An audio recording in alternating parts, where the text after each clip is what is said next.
Hello, welcome everybody. Good morning, good afternoon, and good evening, everyone. Welcome to all of you joining from all parts of the world, from Africa to Europe, Asia to the Middle East and Oceania to South and North America.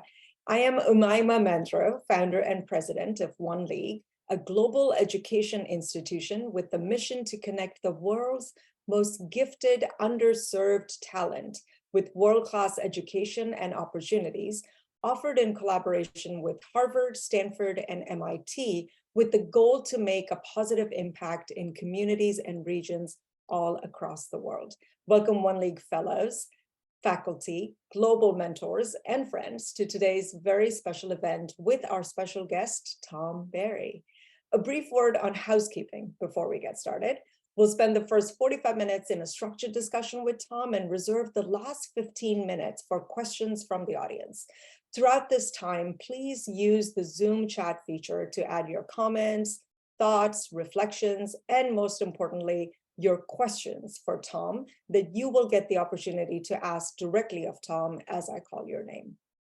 Thank you in advance for your participation, and I will try my best to get to as many top voted questions from the chat as possible.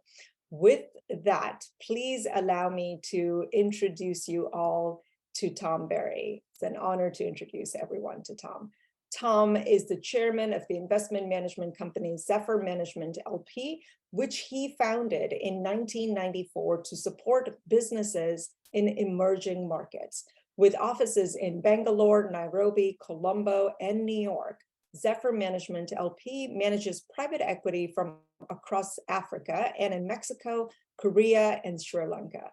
Tom serves as president or served as president and CEO of Rockefeller and Company, the investment management arm of the Rockefeller family from 1983 to 1993.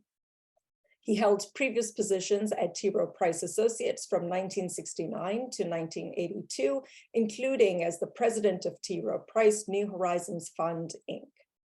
Tom is active in numerous nonprofit institutions. He is a member of the Yale President's Council on International Affairs and the Dean's Council of the John F. Kennedy School of Government at Harvard University, a trustee of the University School in Cleveland, Ohio, and the Hotchkiss School in Lakeville, Connecticut, and a board member of TechnoServe, SummerSurge, Accion, and Trickle Up. Tom holds an MBA from Harvard Business School and an undergraduate degree from Yale University, where he majored in Latin American studies. And if this were not enough, Tom is also a chartered financial analyst.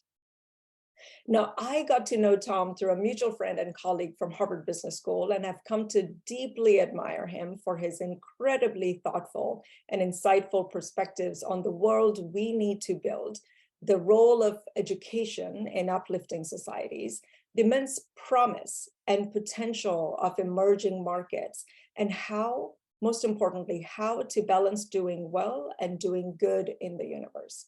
Tom, my conversations with you always leave me invigorated and inspired, and I'm so grateful for you to taking the time today to join us with the One League community and for the One League global community to get the opportunity to hear from you directly. So thank you so, so much. Huge heartfelt thanks to you, Tom. We're honored and delighted to have you. I'm intimidated by the introduction. I think Henry Kissinger had a great line when he said, my mother would agree with everything you just said.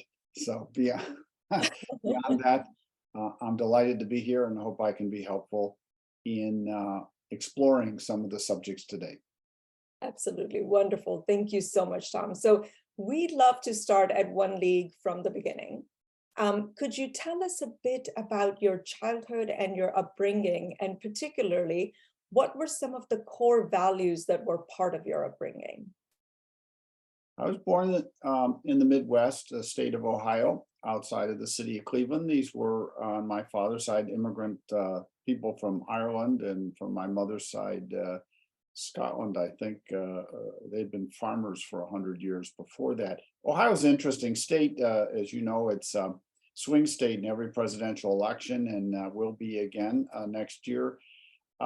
It's a state, my values were hard work, and honesty and fair dealings with people. That's the way it is. My children, I live in New York, my children have difficulty believing me that we didn't lock the door of our house, and I never locked a car door in my life. They didn't believe that happened. And I said, in Ohio, you don't have to count the change when you leave the till, because they're always honest. So I think those are values. Now, what I didn't understand is hard work is not everything. That is, hard work is sufficient if you're in a high growth economy with lots of opportunities, because the rising tide takes all boats. But I didn't know that as a young person. I just thought you work hard and you do well. And so it took me a number of years to understand that macroeconomic factors are just as important. Hard work is, as somebody said, it's necessary, but isn't sufficient to do well in life. Yeah. We'll talk a lot more about that as we talk about your time later in your career. But thank you so much, Tom, for sharing that. And then you went on to attend Yale University for your undergraduate studies, and you majored in Latin American studies. Tell us about your interest in that subject. Well, a theme for today, Umara, is happenstance and sort of random events. And my strong view that you have to be careful to recognize events when they happen, not as a negative, but as an opportunity in life. So I was supposed to be in engineering because I was good in quantitative subjects and I wasn't very good in qualitative subjects. But I was doing well, but I didn't actually like it. And I had a great opportunity after my second year to enter an exchange program, and I got a job in South America, in Santiago, Chile. And that changed my life because I learned that I really enjoyed multicultural experiences. I enjoyed trying to understand things that I couldn't understand from my cultural or personal background. And it was a watershed for me because I returned to the university. By the by, I had a chance to stay there, and I think a big mistake in my life. I should have stayed and worked for a while, but coming from the Midwest, it's a failure to drop out of university. So I couldn't, in my mother's eyes, be a failure. So I came back, and I was in the first class at Yale that had what they called area studies. And I was one of the very few people that chose Latin American studies. And so that changed my life, and I enjoyed every minute of it because area studies combine art, architecture, literature, political science, economics, all together, so that there was a cross and overlapping relevance in each of the courses I took. So I loved it. And then when I finished university, I then went back and lived in Brazil and worked there.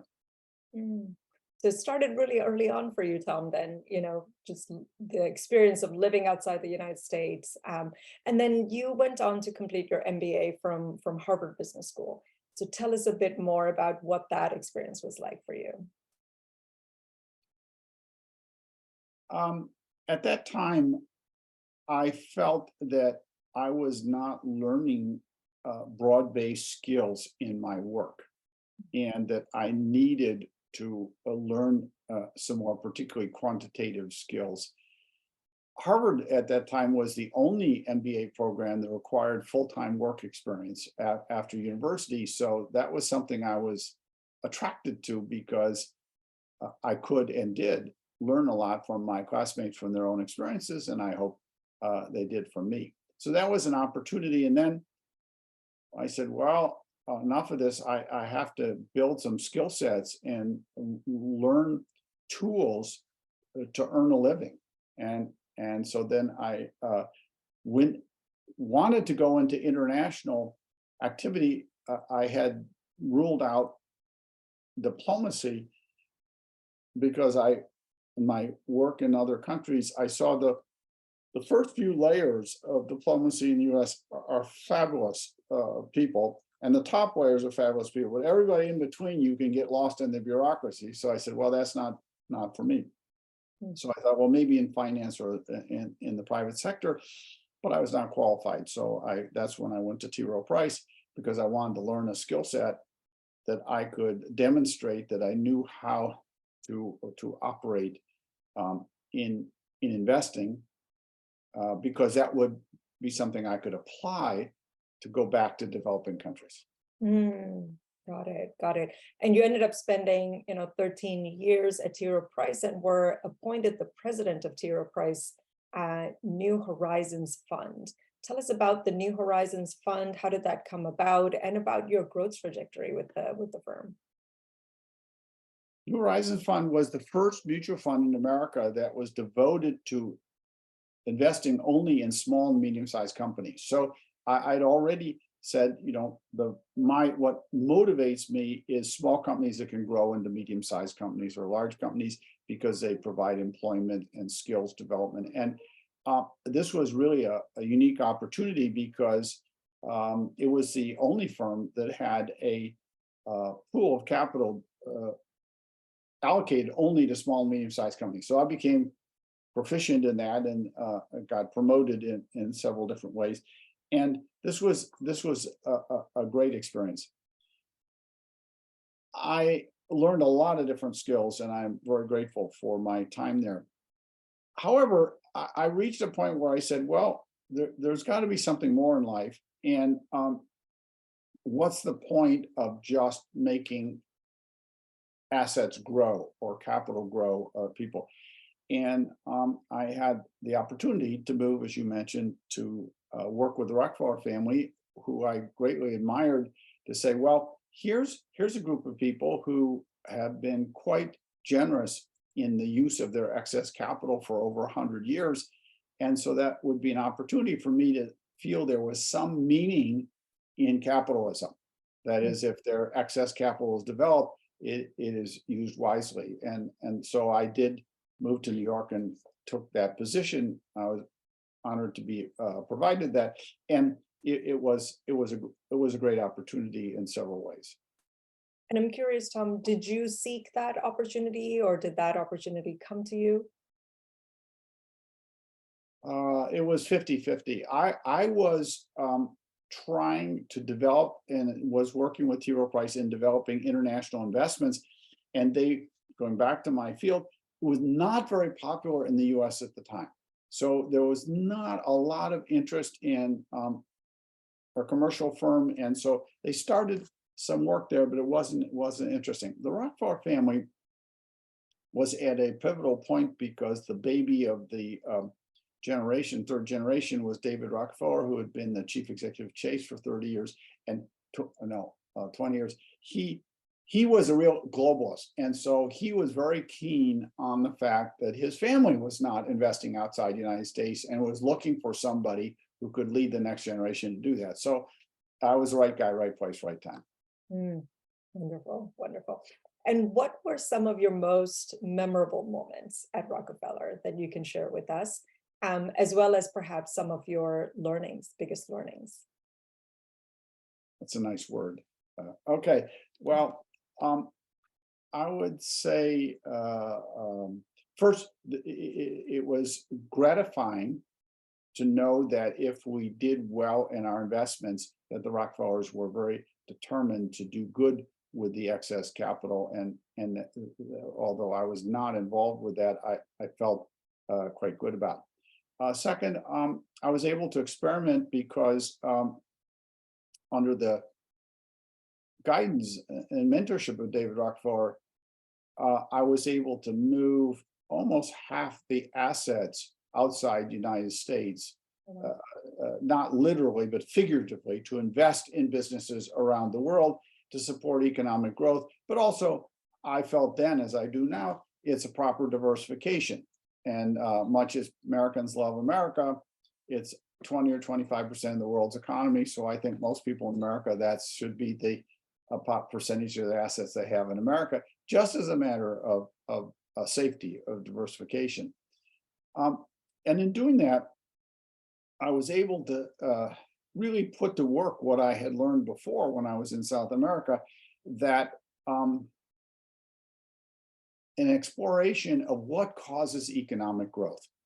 And, I think in Africa, where I do a lot of work, the number is, there's been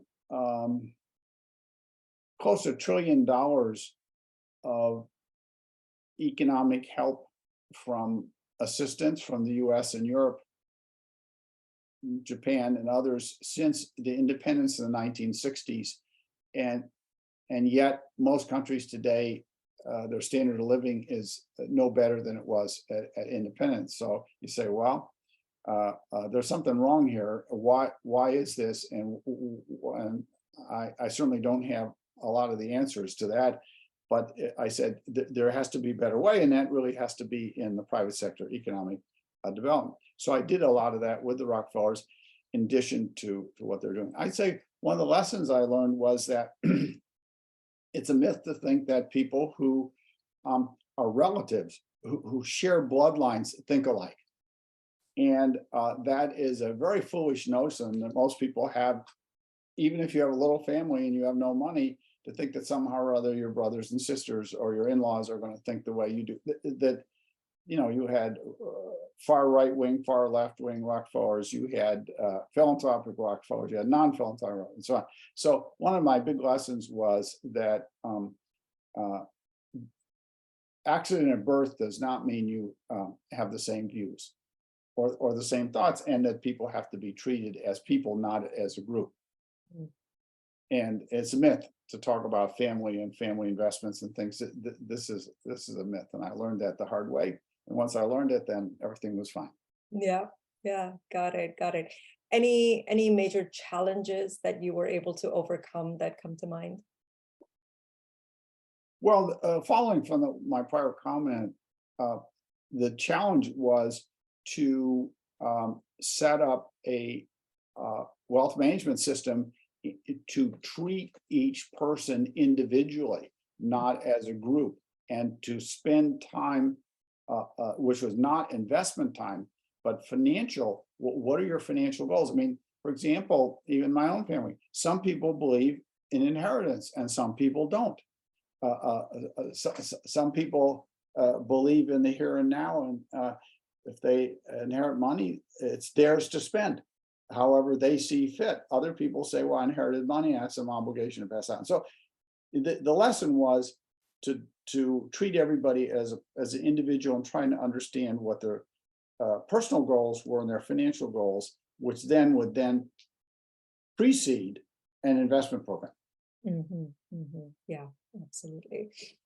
And so from there on, you founded Zephyr Management. So tell us about the impetus to found Zephyr Management LP. I got so interested in what I was doing, and this will come into a later part of this, in which I felt looking at what motivates me and what I think my skills are, and also be careful about what I'm not skillful in. It is this question of economic development, and why was the wealth divide expanding between, pretty much northern countries and southern hemisphere, but also different parts of the world, and felt that one of my roles, and I did this with the Rockefellers, was to promote economic development, that somehow top-down, well-intentioned foreign aid, whether it's the EU or the US government, or whether it's the World Bank or the UN or whatever, wasn't seeming to have the impact that we had all hoped for. And yet, private sector development businesses seem to be having a lot of impact in a lot of countries. And that if I could be a small factor in developing it, that'd be good. And so I decided I want to do this full time. Now, let me go back a step, because for a lot of the people today, it's important. With the Rockefellers, as with many wealthy families, they saw completely separate doing well and doing good. So, and this is true if you think about major charitable foundations or university endowments or whatever. One group, their job is to take the money and try and maximize their return. Then they send it to some other group, and their job is to apply it in some way to do good in the world. And that's fine. I didn't like that. And I said, well, for me, it's fine for other people. But, what could I do? And the answer was, if I could support development of growing businesses in developing countries, I could do both. Because one thing in a lot of countries I've had a lot of struggle with is doing well. That is, there's this theme song that if you invest in a country and you do well with your money, that somehow or other you're exploitative. And so that is one of my life's missions, to say, no, further capital and further development follows success.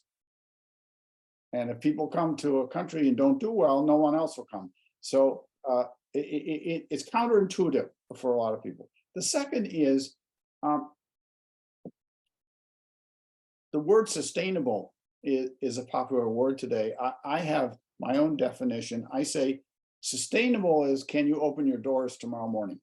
And if you're not financially sustainable, if you can't open your doors tomorrow morning, you can't do good for anybody in the world. You can't even do good for yourself.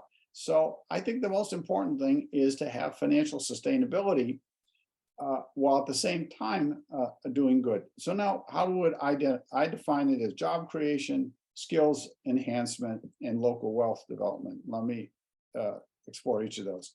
Job creation, that's easy.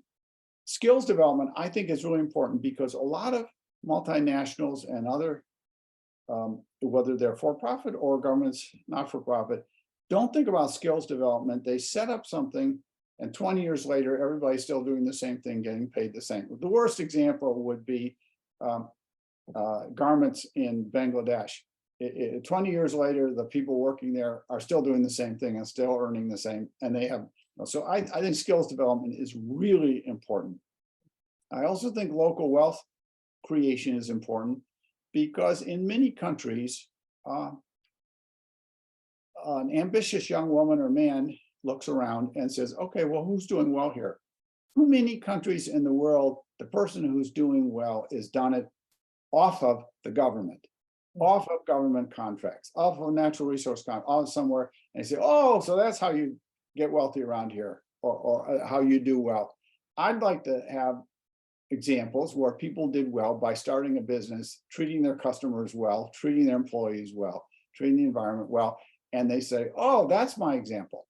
That's what I want to do, which I think does work in the United States. United States continues to be by far the most vibrant economic entrepreneurial ecosystem in the world. And that's because young people, young people look around, they say, well, who's doing well and how have they done well and whatever, and I want to emulate them.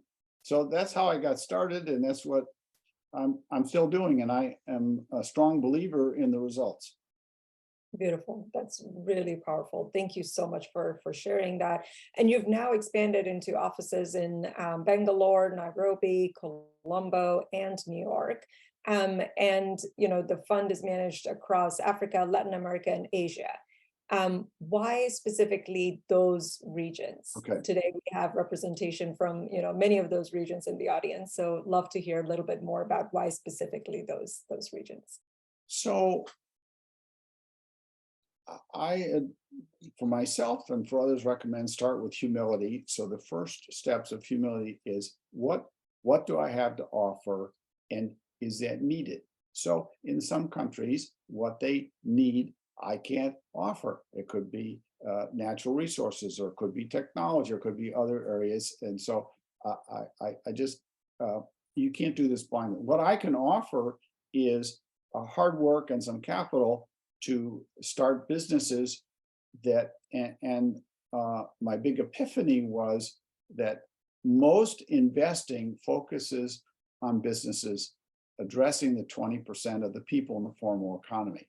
And my epiphany is, why can't I start businesses addressing the 80% of the people who are not in the formal economy? Because if they are brought in, they will stabilize and have a stake, and they won't want to emigrate, or they won't want to do anything if they, because I think immigration, one of the sources is people feel they have no stake in their own society. The second is, am I welcome? And there's many countries in the world in which, you know, and it's a matter of intuition, judgment, I feel I'm not welcome. In the 1980s, I went, I think, 15 times to China. And I concluded that little capitalists like me are not welcome. And that could be wrong, could be right, but anyway, that's my feeling. And I felt so I didn't go there. Whereas right now, India is our biggest country of operation. I feel India is quite welcoming to foreigners. I mean, that is, foreigners can own a majority, can own 100% of a business, they can start a business or whatever. You know, that's notwithstanding the bureaucracy and all that. You mentioned Mexico and Korea. I'll give those as two good examples. In 1990, around 97, 98, I can't remember there, Bill Clinton was involved in the NAFTA treaty, the North American Free Trade Treaty among Canada, the United States, and Mexico. This changed 100 years of Mexican regulations, because before then a foreigner could not own real estate, a foreigner could not own more than 50% of a business. So foreigners who operated in Mexico did all the work, put up all the capital, but only had 49% of the ownership. NAFTA changed all that. And so that was a real opportunity in which I felt welcome. So we started the first private equity fund in Mexico. And because the whole trade between Mexico and the United States just went straight up for many years, that was a real opportunity. And I was there for,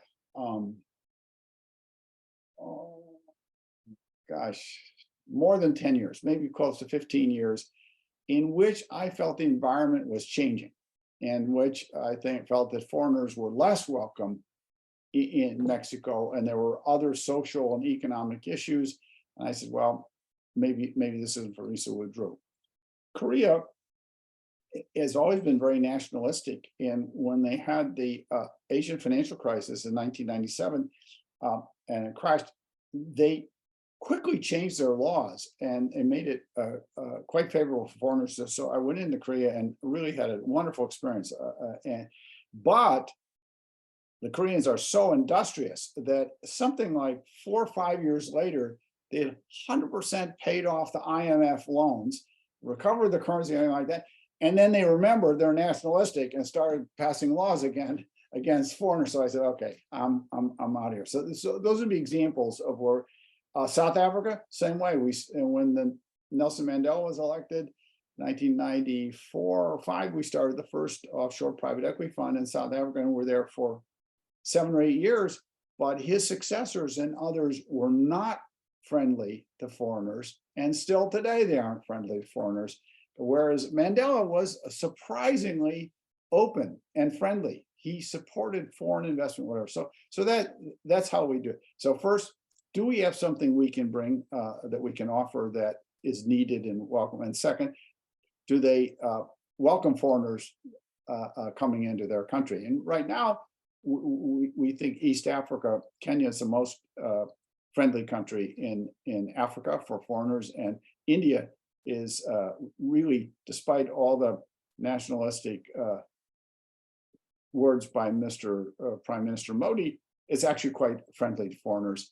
And Sri Lanka, which is going through a difficult period right now, is also right. So we're always on the lookout for places, A, that we have something that we think we can bring to achieve our goals, and B, where foreigners are welcome. Yeah, wonderful. Thank you for sharing that. And Tom, we touched on this, or you touched on this a few times, but I'd love to dive deeper into this discussion. Over the past 2 years, the richest 1% collected nearly twice as much wealth as the rest of the world put together. Billionaire fortunes are increasing by nearly $3 billion a day, while 2 billion people are currently experiencing inflation that is outpacing their own wages. Why do we see such a disproportionate amount of wealth accumulation around the world? And why is the wealth divide growing across the world? You'll have to ask economists, because I think there's a lot of factors here. I would certainly say that a primary root cause is technology. Technology enables a productivity beyond what the industrial era ever could offer. And so even within businesses, there's been a steepened gradation of pay and ownership, because the top people at a Google or Facebook or Microsoft or somewhere like that are enormously impactful when they change a strategy. That's different from when you're producing automobiles or you're opening Walmart stores or whatever, in which the leverage of the top people isn't as disproportional as it is. Secondly, it is true, and I think last week David Brooks wrote a good op-ed about this in the New York Times, is that in every country, the elite has been very clever at enshrining their eliteness and their opportunity to gain more, whether it's through tax laws or certainly through globalization, which has been a labor arbitrage for lower and middle income people, but upper skilled people are not hurt so much by globalization, and if they have technology are helped by it. I think it's the biggest issue in our lifetime, what you bring up, because if we can't fix this, the inequality will result in a lot of civil disturbances all over the world, but also out of desperation, migration. And Europe and the United States are not able or have the capacity for substantial further immigration, just in terms of their social systems and all that. So I think technology is one. I think also globalization, certain aspects of globalization. I'm a fan and support globalization, but I think there are winners and losers, and the government should spend more time focusing on who has been disadvantaged by globalization and how to address it. Yeah, absolutely. And I'm curious about the role of education. So you're a member of the Yale President's Council on International Affairs, the Dean's Council of John F. Kennedy School of Government. What do you believe is the role of education in uplifting communities and generating collective wealth and well-being? Well, I have an institutional view and a personal view. The institutional view is that most places in the world, education is not doing very well because they're controlled by, what's that old cliche? The prison is controlled by the inmates. They're being controlled by the administrators and teachers and not by the customers. Because really, in the United States, the big problem is not teaching people for a digital world. They're being taught for an industrial world. They're being taught for jobs that don't exist. They're being taught in places that don't exist. I mean, I think the first step would be for institutionally for these people to make relations with employers to try to understand how can we have this paradox of underemployment, and yet all these companies say we can't find enough people to work for us, and the answer is skills. And we just really have to do, and every country has to do this. Now, I've become terminally pessimistic about government education. In most countries in the world in which I operate, it's really almost hopeless. And in this country, we have a strong system of not-for-profit private institutions like the ones you work with, all the ones you mentioned there you work with, they're all private institutions, and they are self-financing, which means the government cannot force them to do what they don't want to do. Doesn't seem like that's likely in other parts of the world. So in some way, there has to be either for-profit or a standalone financially self-sustaining not-for-profits, or what you're doing, a digital education in ways in which people can learn the skills they need to do well. Now, my personal take on this and why I'm involved in these is that what I said about when I was a boy, I was just told hard work solves everything. Well, it turns out hard work doesn't solve everything. And so you need to have hard work. And I think work ethic is a real issue. We can talk about this another day. But we also need access and skills to utilize opportunities. So it just, you can say the schools you mentioned, plus Yale and Princeton and others, have enormous amount of financial aid, and 60-some% of the students, no, I think almost 80% don't pay the full tuition and all that. That's fine. But what it doesn't say is the people they accept have to have a lot of skills to be able to do the work there. And so we know lots of hardworking people all over the world in every country, they just don't have that. So we have to figure out how to do that. So what I spend my time on that is I have several programs, my family and I, to bring people from developing countries to the US for further education, and so they can qualify for these better schools, and also for US students to go to developing countries to work and do other things, so they understand that it isn't just applying to MIT or Harvard. It's much more complicated than that.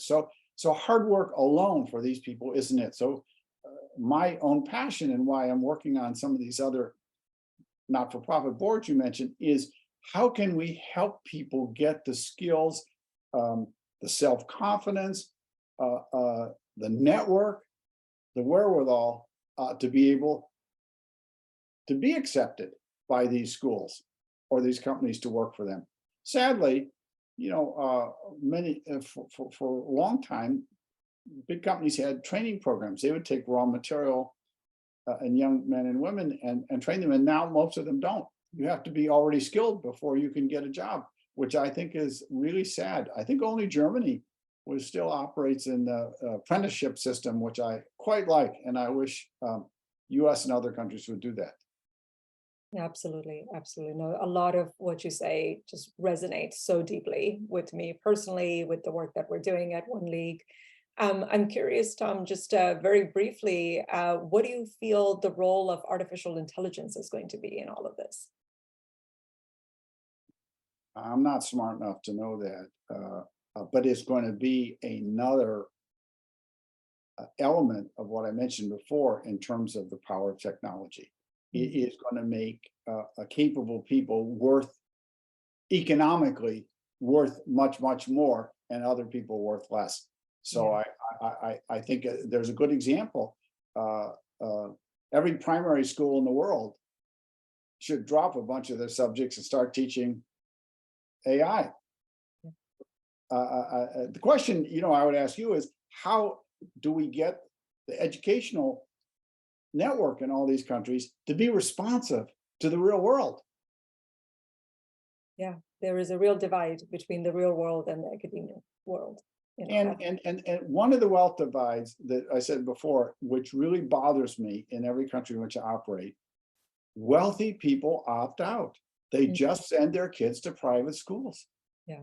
And I don't care whether you're in Ohio or you're in Bangalore or something. This is what happens in every country in the world, and that is exacerbating the wealth divide.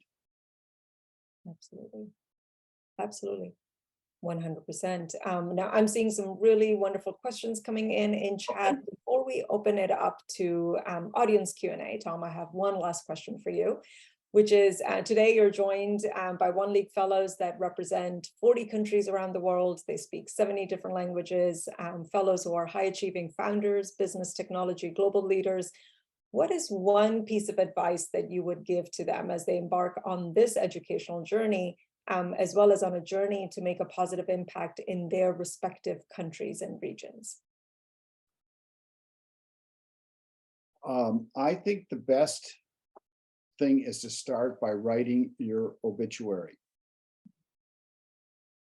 And it's cause for humor as well as for serious reflection, because nobody's obituary says, how much money did you make?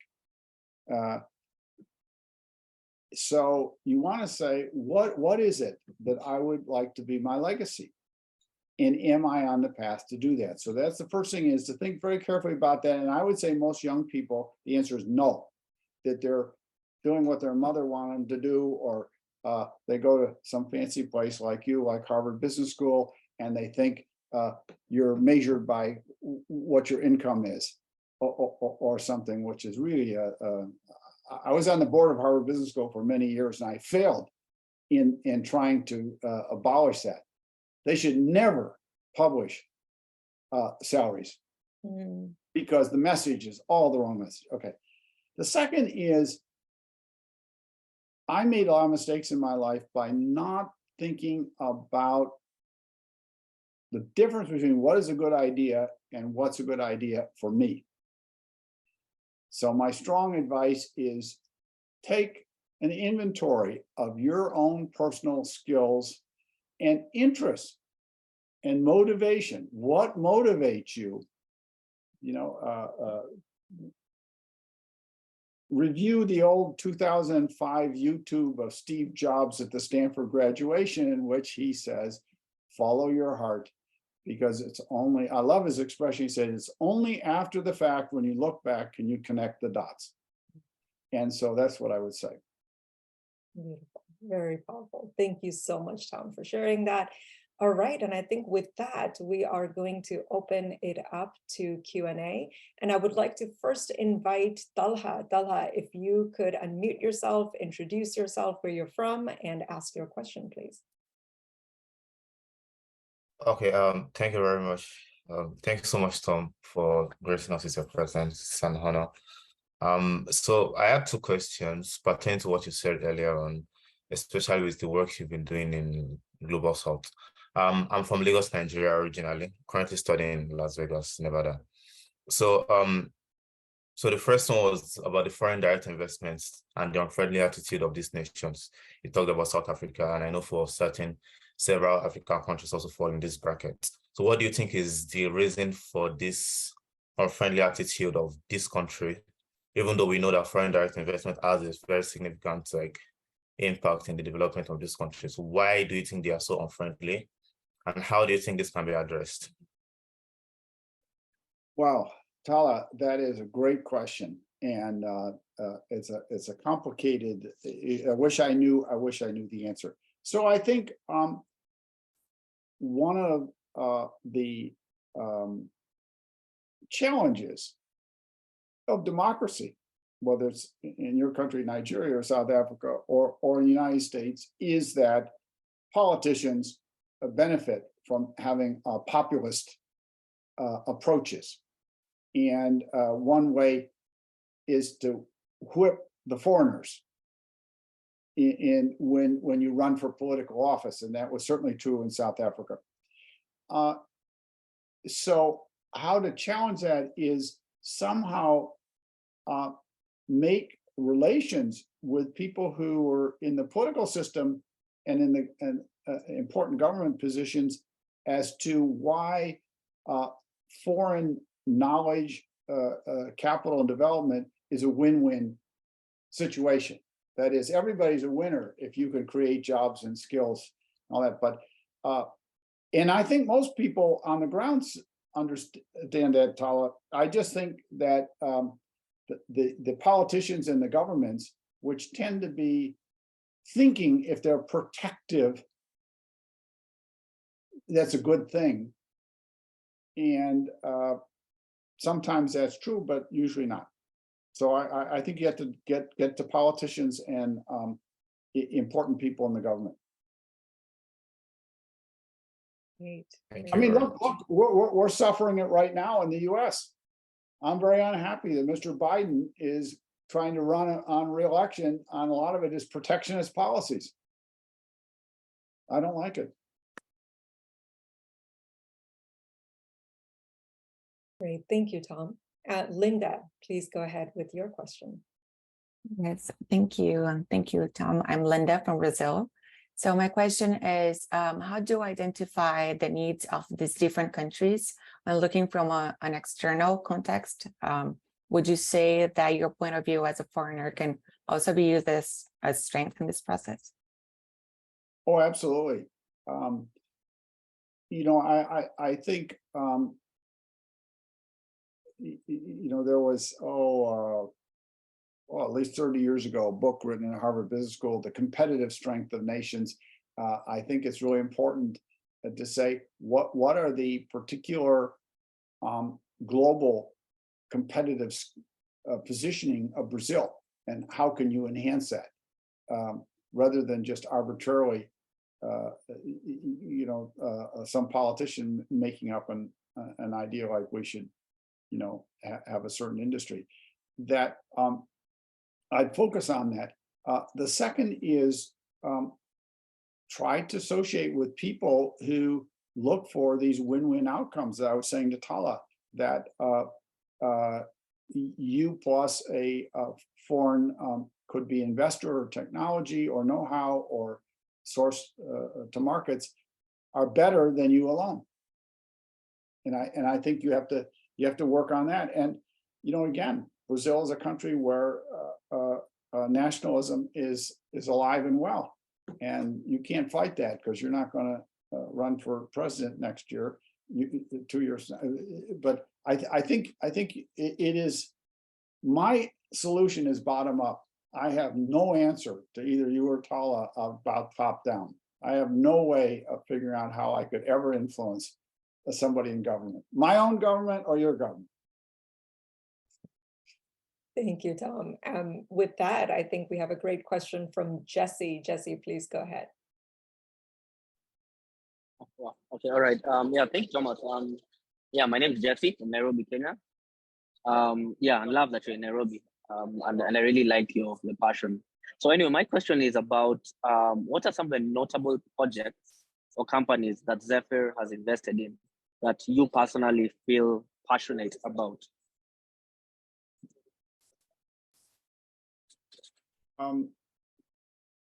I'll give 2 examples in your own country that I'm involved with today.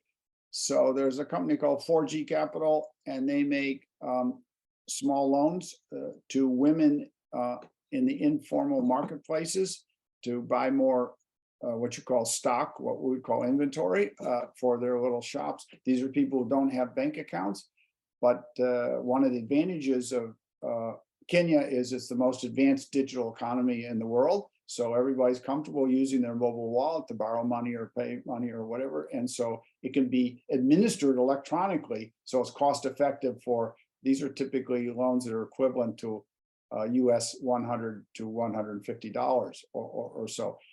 That was started 6 or 7 years ago, and we backed it. And there's now 80,000 women who are borrowers in the informal marketplaces in Kenya. And I'm very proud of that because they can, most of them have doubled or tripled the income they make from their shop, and they can then use that.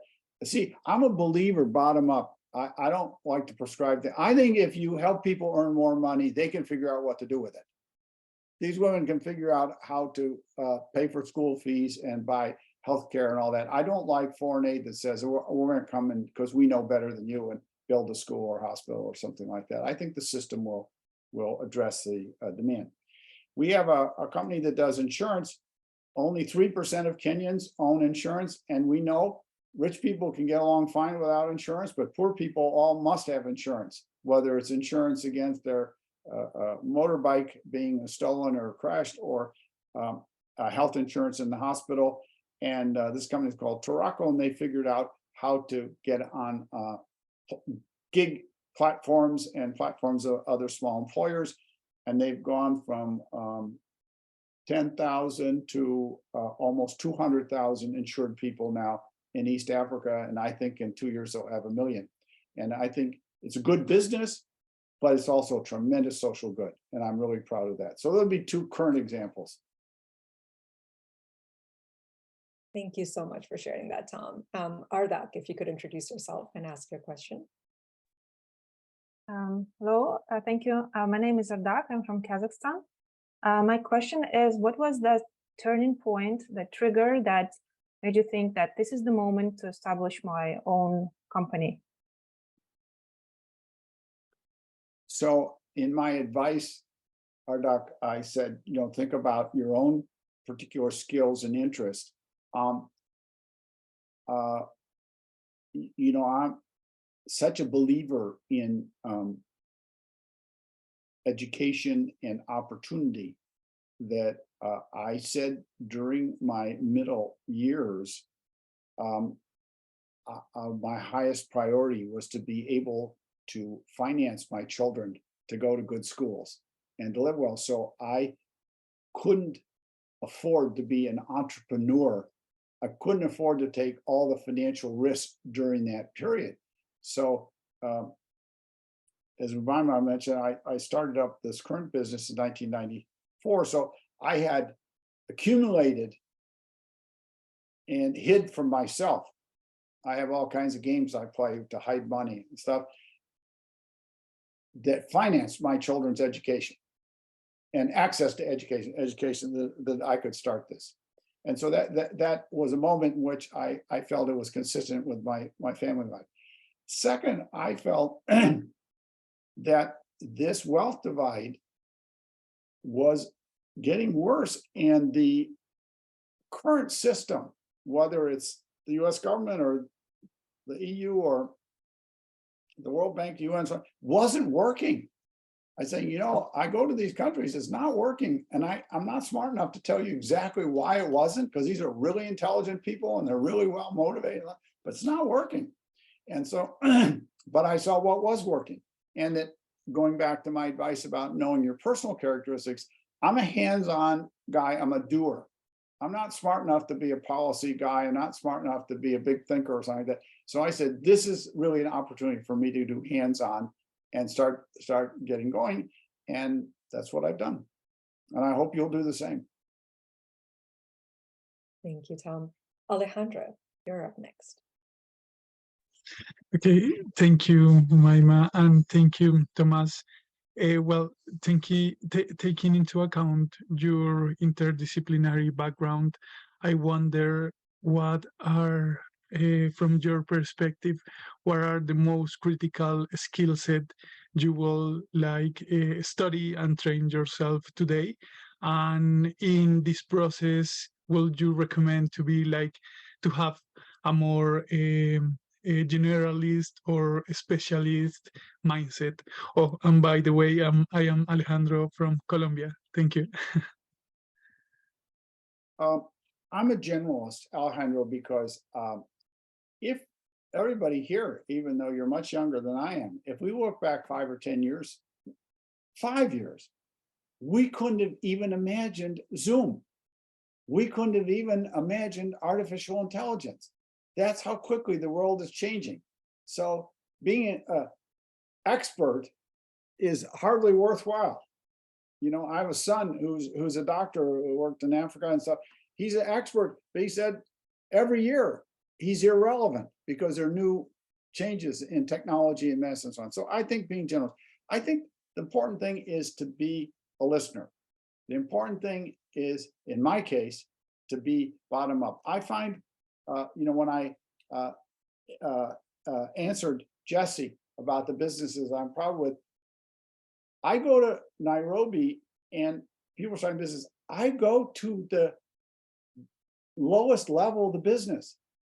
What's your product? What's your service? How does it work? Why would somebody use this? Does it make sense? Can it be financially sustainable? So I think being a good listener, understanding exactly how something works bottom up, you'll be all set. Because I going back to my criticism of foreign aid and other things, I think a lot of times policy is made by people who don't know what's happening on the ground. They imagine what's happening and they're well-intentioned. So I just think be a generalist, be a good listener, and get as they say, get your hands dirty. Go work in little businesses or little enterprises to understand what the rationale is and why. Great advice. Thank you. Sazim, you're up next.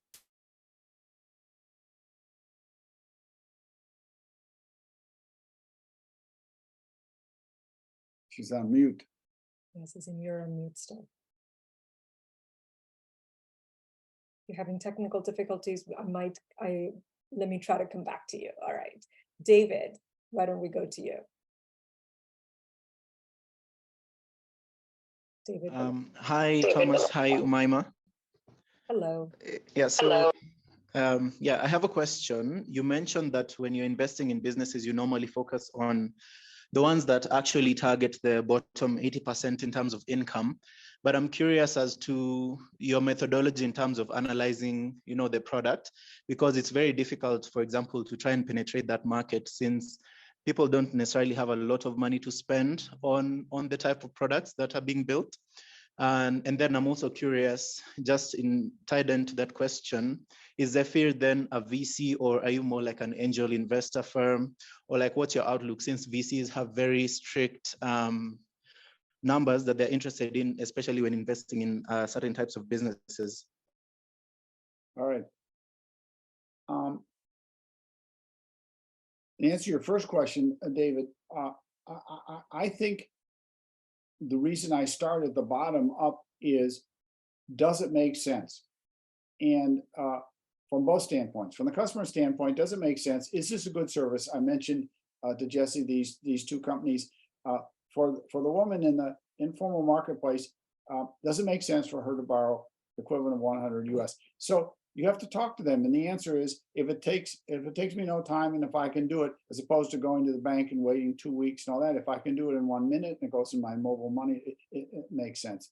So you have to understand what is the need. Are you solving a problem? Now the second is from the standpoint of the provider. Can the provider do it in a cost-effective way? This is what is the miracle of digitalization, because for the reason 80% of the people aren't in the economy, because they have a definition of bank, which is a building with bricks and mortar and a lot of people inside shuffling papers needlessly with huge overhead. So the bank doesn't want you if you can't deposit $1,000 or you don't want to borrow more than that. And that eliminates 80% of the economy. So the second question is this a good business? And on a unit base, it is, because you can lend money or transfer money for a fraction of 1 penny US in these countries. So now it's a useful economic model to borrow money, save money, or do things digitally that wasn't possible before when there was a physical bank.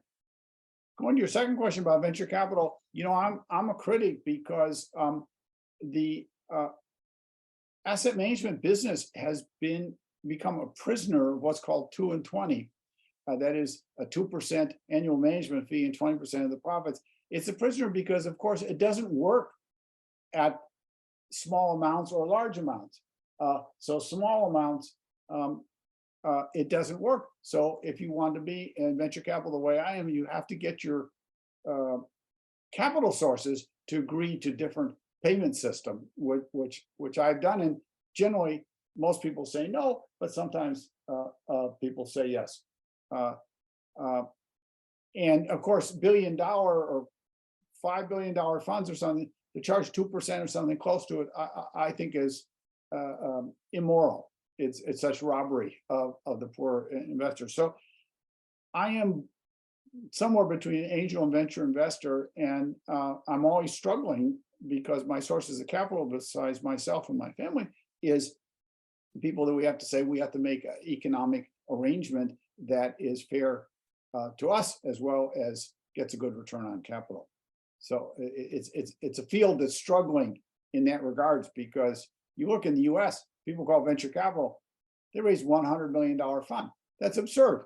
That's not venture capital. Great. Well, I know we're right at the end of time. The 1 hour flew by, Tom. Thank you so much for this incredibly insightful, highly, highly memorable discussion. We would remember it for the rest of our lives. You're always welcome at One League. Thank you so much for taking time out of a very busy schedule, I'm sure, to be with us today. I feel very fortunate that I am a person that's been able to put together both my earning a living and my avocation in one thing. And that was a big breakthrough for me when I started this business. And I wish the same for you. If any of these subjects are of interest to you and you think I could be helpful, you can email me anytime. I'll be happy to try to be responsive, just knowing that I'm just one person. There's many answers, and you have to have your own answer, and I'm just one guy telling you what my answer for myself was. Thank you for having me. Thank you so much, Tom. Thank you so much for that gracious offer as well. Have a wonderful day, everybody. Bye.